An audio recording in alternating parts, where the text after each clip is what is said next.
And now I'm starting on the cranks, and I wanted to show you guys a quick tip. I had this digital caliper set, but it moved on me. So I'm centering this spindle, and I just wanted to show you how you can try and get it perfectly centered. And you just go to the other side. I already centered it, so I'm just showing you.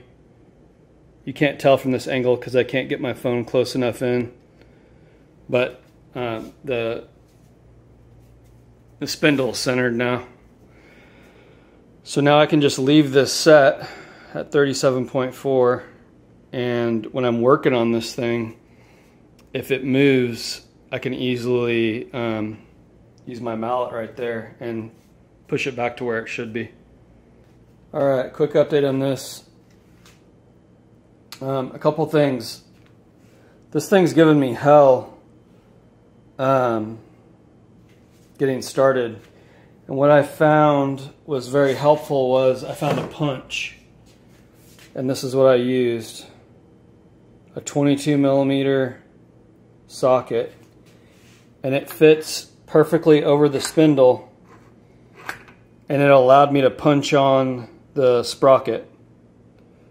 So that's my first tip. This thing worked perfectly. I don't think I would even be able to do this without some kind of a punch like this.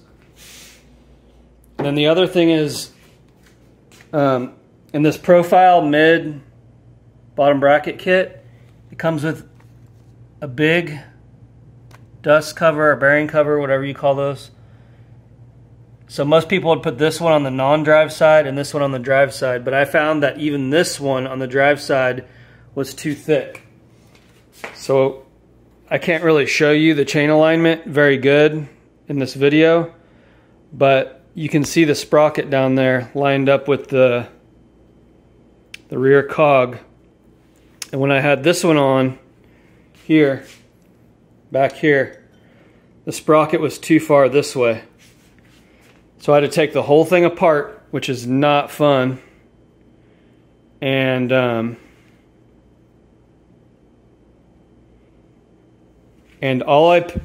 so luckily I had one of these Mission 22mm spacer. I had two of these kits. So all I did was I took the fattest one, which is about that big, and let me try and show you the difference in thickness between these two. I mean, it's huge. So all I did was take one of these, that's it. And I put it in there behind the sprocket. You can't even really see it. And now I think the chain alignment is much, much better. I think it's good.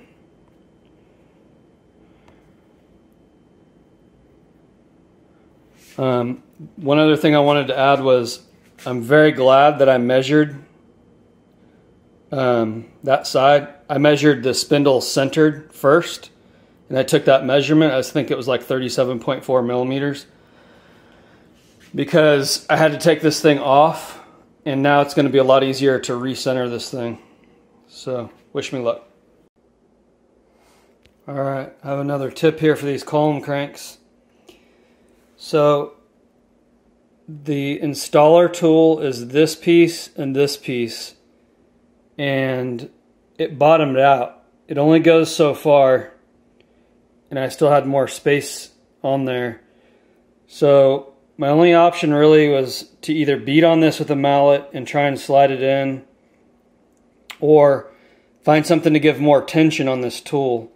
So just by coincidence, I had this piece right here, which is from my fork steer tube. You can see it cut off in there. I cut it last night.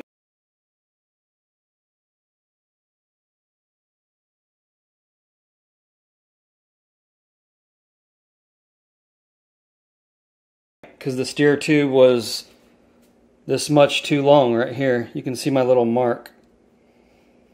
And it, just by miracle, it fit perfectly in between these two.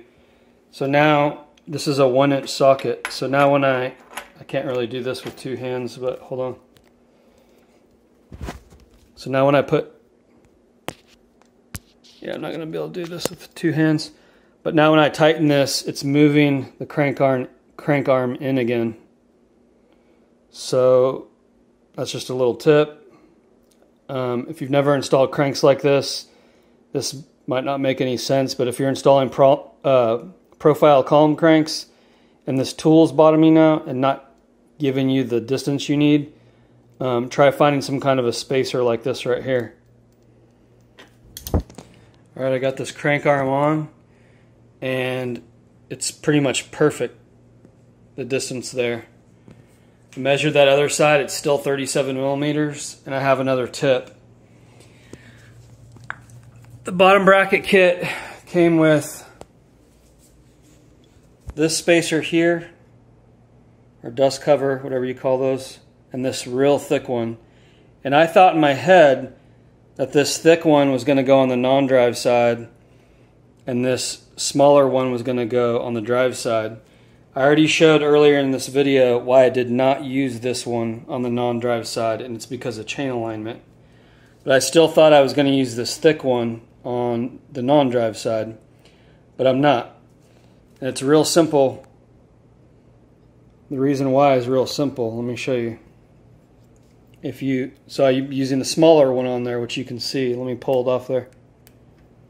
You can see it. I'm going to slide it back on now. If you just hold this crank arm up, it's the perfect distance with this smaller one. If I put this bigger one on there, the crank arm's going to be sticking way out here, and it's not going to work right. So there's another tip for you for the profile column cranks. I got the cranks on and the pedals. I'm not going to spin them right now because I'm in the middle of putting this chain on. But I wanted to show you the gap on both sides. See, it's pretty much flush right there. And on this side, it's just a tiny, tiny, tiny bit more in. So the spindle could have come this way, like literally like 1/2 millimeter, but it's pretty much perfect. There's two things I wanted to show you guys. One is on this side. Can you see those spacers in there? Let me try and get a better view. There you go. So the big cone that I showed you was too big. So these spacers equal 4 millimeters. And I don't remember, I did the math. The big spacer was 10 millimeters more. And I only needed 4 millimeters to make this gap even. So this gap right here is the same as on the other side. So the big cone would have been too big for my bike. I mean, it probably would have fastened here and been okay. But this side would have been sticking off about 6 millimeters more than the other side. So that would have been an issue. At the cranks arm, that was by far the hardest. That took me around an hour, maybe even a little more. And if it wasn't for this homemade spacer I made that I showed you, this one right here, I don't know if I would have ever gotten these things on. I mean, I would have had to have just pounded on them with a mallet, and hopefully they would have slid on. But yeah.